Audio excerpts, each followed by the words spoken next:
Hey guys, what's up? I hope you're all doing well today. Me personally, I'm going to be in Disney World on the day that this is uploaded, so I'm super excited. I'm sure that I'll have lots of fun. But right now, when I'm pre-recording this video on Wednesday, I'm not having such a great time. Last night, I tried to record my video of Precision Series Fillmore.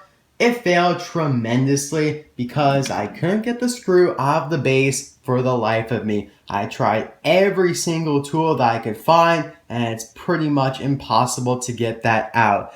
But thankfully, courtesy of Get Me Collectibles, he's sending me a replacement. So when I actually do that video, I'll talk a lot more about that. But I was really frustrated last night. But anyway, let's get on with the review here of Tommy Highbanks' Faux Wheel Drive number 54. So of course, he won the poll on my last Cars 3 Diecast review, which was Rick Yardley, the Vitaline racer, who's actually the same model as this guy. And he received 747 votes, which was 77% of the people who voted. So as always, thank you very, very much for voting. And the options for next week's Cars 3 Diecast review are Punchy Wipeout, Bumper Save number 90, Red Meeker, Tank Coat number 36, and that's it.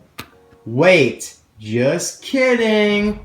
Buck Bearingley, Vuezine number 39, and Daniel Swervez Next Gen Octane Game number 19. So yes, I got some more Cars 3 diecast in the house thanks to a great friend of mine. So I'll talk about that a little bit more when I review those two. I'm sure that Daniel will most likely win because, first of all, he's amazing. And second, I've seen a lot of you guys commenting that you want me to review Daniel. But at the time that you guys commented that, I didn't have him, but now I do. So you can vote for him if you want to see me review him. And now let's dive right into the review here of Tommy Highbanks, aka Faux Wheel Drive number 54, but not to be confused with the number 54 racer for Faux Wheel Drive in Cars 1, and we'll compare them a little bit later on in the video.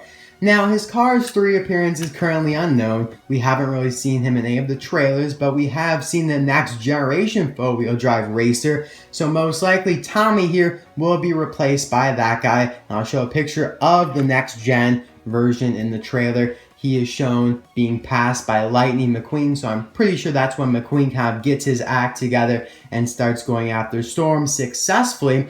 And so that's my opinion. Of course, we know that pretty much a bunch of stock cars like Rick Yardley, they will be replaced by these next gen versions of the same company. And same thing with, Octane Game here. Daniel Swervez is he's the guy that's taking over Bobby Swift. They're both Octane Game. And of course, that's what's happening to a bunch of our stock cars, and that's why we'll most likely see a stock car team up in the movie. I'm really excited for that if it does happen. I think it will. But anyway, I don't think this guy will specifically speak in the movie. I think he'll just be an example of one of the stock cars that gets replaced. Moving on to his diecast release, so far he has only been released as a single in this first wave of Cars 3 diecast. You may be lucky enough to have bought him on eBay because he's pretty widely available for around $15 on eBay right now in the United States.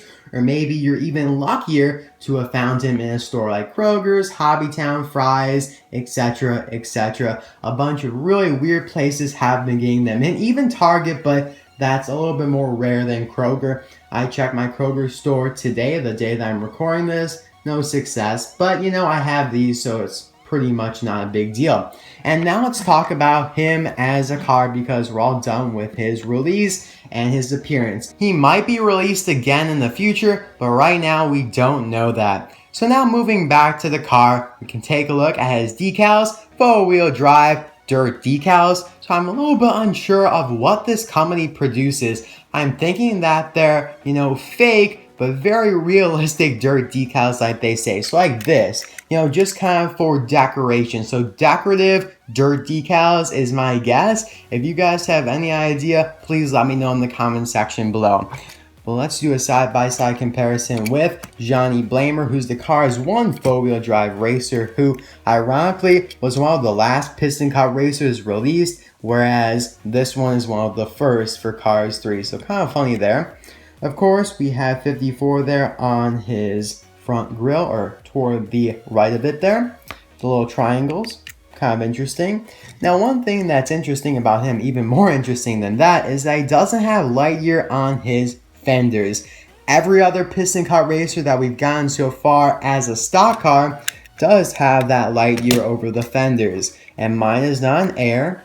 I looked at some on eBay and they all do not have this Lightyear decal. So that's kind of weird to say the least. Maybe it'll be accurate to the movie, and then I'll have to ask Disney and Pixar. But anyway, on the side here, he does have the Lightyear tires with black rims, and we have a nice background of a forest, which looks very, very nice, very high quality. His contingency sponsors are the Piston Cup, Vitaline Revolting, RPM Nitrate, Octane Gain, and Clutch A. I really hope we do get a Revolting, RPM, and Clutch A racer in the movie, because right now we haven't seen any. But the others we have, like Nitrate, of course, Octane Gain, and Vitaline there. 54 again, the Forest, Faux Wheel Drive, Dirt Decals. On the back here we have Faux Wheel Drive, Dirt Decals again. For urban SUVs. That's kind of interesting. Maybe it's for like city cars that want to look dirty. It's kind of interesting. I don't really know. I'd have to do some more research into four-wheel drive here. 54 there with the tracks. On the back here we have more of a forest, kind of mud actually. Dirt decals, 54. Four-wheel drive, and most likely a camera right there. We saw a camera on Sidewall Shine in the first Cars movie that, of course, is to view backwards, so the TV broadcasters can get a really cool shot of the race. So it looks like all of the racers in Cars 3, or at least most of them, will have this camera. For example, Cal Weathers does. Looks like Brick Yardley does not. It's kind of cool that they're changing it up, though, in some of them. Bobby does. Brick Yardley looks to be the only one that doesn't have it of the ones I have on my table here. Granted, I don't have every single one, like Combustor or Murray Clutchburn. Here's the base. Pretty cool. Nothing too special though. And his grille is kind of interesting because it's different from Brick Yardley, who's the same model as him, same expression as you can see as well. So like I've said in my previous reviews of Cars 3 stock car racers, so far we only have 3 different models of them. Of course, the four-wheel drive one, Cal Weathers, and Bobby Swift. Now this is excluding Lightning McQueen and all next generation racers. We're only focusing on stock cars here. So there are your 3 models, and Faux happens to fall into the category with Brick Yardley and Buck Bearingley, the Vuzian racer, as well. So I think Murray Clutchburn will fit into the category with Cal/Hank Weathers and Bumper Save, but I don't have them, so I can't be 100% sure. But yeah, these 2 are the same model, like I showed in my review of Brick Yardley. I did compare these 2. The biggest difference I find pretty interesting is the grille, even though, of course, the paint jobs are drastically different, but you can expect that. I personally wasn't expecting the grills to be different. Like you can see there, they are definitely different.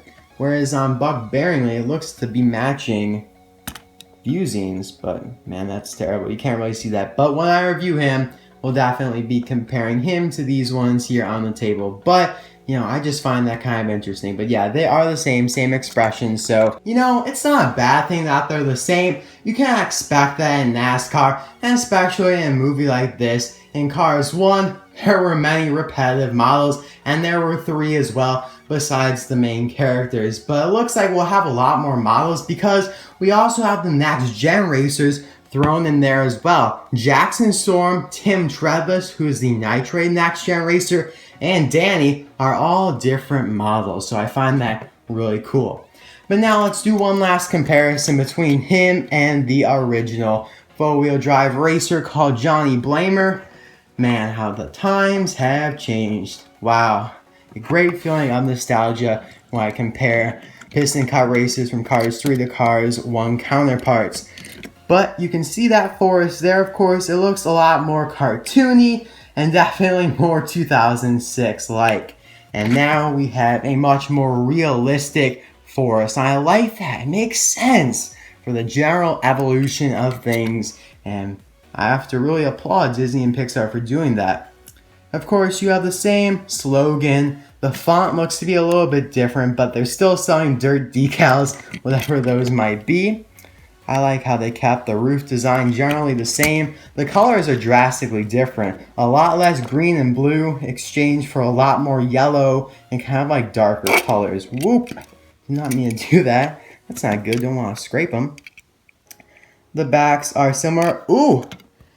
Whoa! Just like off-road. Is that gone? Did they eliminate that slogan? Guys, I think they did. They did. Jeez. Wow. That's kind of surprising. Maybe a little disappointing as well. But, you know, you can't really expect them to keep everything. That's okay. Sorry, guys. I kind of freaked out there. It's like, wait a second. I feel like I got ripped off of a slogan. But whatever. It's okay. I think they both look great. I think I might have to prefer the Cars 1 version, though. I don't know. Gosh, I have to think about these. These are very close for me. I really like the colors, like the blue added in there for the Cars 1. I mean, you still have blue on the Cars 3 version, but it's less. Just wow. That is interesting. Just a couple more side-by-side comparisons so you guys get a good idea of it. Well, let me know in the comment section below which one do you prefer. I don't know, guys. I really don't. They're both awesome. Definitely. By the way, gray rims versus black rims. That's the last thing I wanted to say. But yeah, I don't know. I mean, some of these I can call off easily, like Octane Gain or, you know, probably Vitylene as well. Vuzine, of course. Definitely Bumper Save. I'm probably going to have to go with Cars 2 for Bumper Save. I just really like his expression. But yeah, kind of weird there. So, whatever, guys. Thank you guys very much for watching. I hope you enjoyed this video. I'll see you guys next time for some more videos. Tomorrow, we'll hopefully have a new video out as well. So, I'll see you guys then. Bye now.